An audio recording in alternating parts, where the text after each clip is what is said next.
So it's time for us to go and take a look at the Samsung Galaxy S23 Ultra and take a look at basically how this phone has been holding up for the past 2 months now. Now, I will definitely tell you, this is a very good phone and it's going to be one of the best phones you can buy probably for the next 2 years, 3 years probably, especially for the remainder of this year. This is going to be a very solid device. Now, luckily for us, nothing crazy has happened. I don't want to spend a crazy amount of time on this video anyway because not a lot of crazy development has kind of occurred. But the thing that I kind of do like about, the S23 Ultra as of this point is that it is going to be the fastest phone you can buy probably for the next, year? At least like a year and a half maybe. And that is what's so beautiful about this device. So one thing I want to state is that so many people have been using this device as almost like a handheld console replacement. So for those people who are planning on buying some sort of Steam Deck or something like that, although this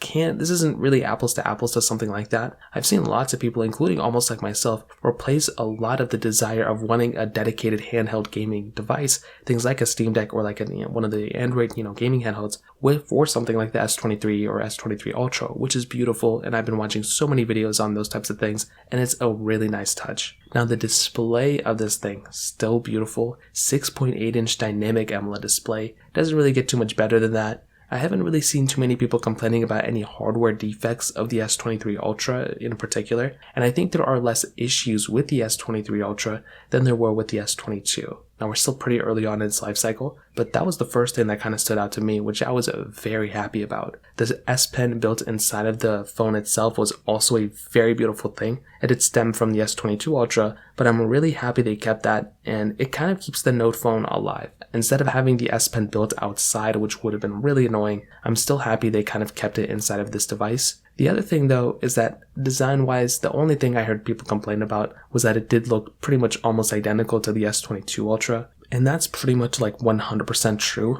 When you are getting a phone like an S23 or S22, there's going to be lots of similarities. There's going to be a few differences, mostly internal. I think the S24 may end up bringing something different, maybe rounder sides or something, but I don't know where Samsung could go from here. I mean, this phone is almost perfect, and there's not less bezel you can put in this thing.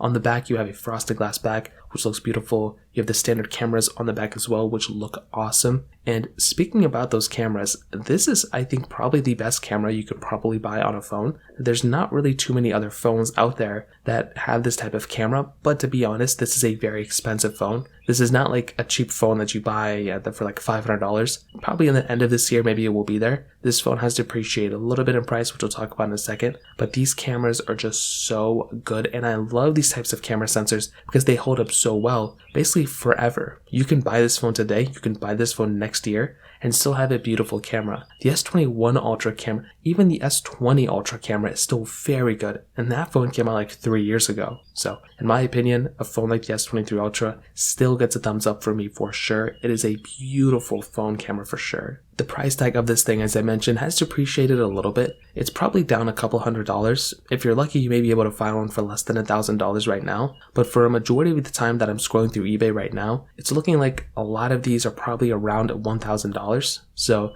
they have depreciated a little bit, which is good. You can save a little bit of money there. But again, nothing super crazy.